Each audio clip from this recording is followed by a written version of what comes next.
What's an NPC and how can you tell if somebody's an NPC in real life? The term NPC actually comes from video games. It means non-player character. So if I'm playing a video game, the character I'm playing is a player character. All of the other characters are made or programmed by the programmers or the system or the matrix itself, depending on the context that we're speaking of. So if you take that kind of concept and you put it into real life, human beings, there's a portion of us who are complete NPCs. And how can you tell? Usually if they have only black and white thinking. It's binary thinking. That is the number one clue that somebody is very easily brainwashed.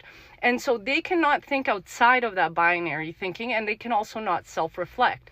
So if the government tells them to do something and then they do it, a month later, the government can tell them to do the opposite of what they did, and they will do it without questioning anything. And hypocrisy means nothing to them because the system has programmed them to believe that what they are doing is completely correct. And it is super easy to propagate these NPCs into propaganda machines, which is what we've seen in 2020. And now in Canada, all you have to do to activate these sleeper cells, these NPCs, is put out a few slogans out there, pump the message quite a few times to elicit an emotional response, and the NPCs will do what they're going to do.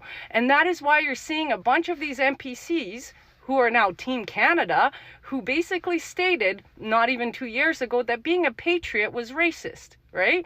And that Canada didn't have a national identity, but now all of a sudden they're wrapping themselves in Canada flags and hooray for pro-Canada, which is kind of really odd to those of us who are normal because it seems hypocritical. Not to NPCs. NPCs cannot think. And that is why they utilize them in 2020 with the whole trust the science.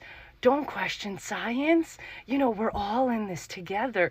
And that is why you can't really put information in front of them because it glitches their brain. They do not know how to think outside of that binary system. And that is why you'll see the media and the governments always only give two solutions because the NPCs will go from one to the other and they will not see a third or a fourth in order to solve the problem itself. And that is why now in Canada, all Sparkle Socks had to do was say, ooh, Orange Man bad. And literally everyone is willing to vote for the puppeteer who got us into this mess, which is Mark Carney, because he's been controlling Justin Trudeau the entire time. He got us into this mess. But all he had to say was a couple of slogans, elicit an emotional response. And all of a sudden you see this like Mark Carney train. And they think that this guy will solve all of the problems that literally he caused. Why? Because they cannot think outside of the system. They are purely programmed, completely useless unless the government needs to get propaganda out there and start pushing a narrative that will benefit them. I hope that makes sense.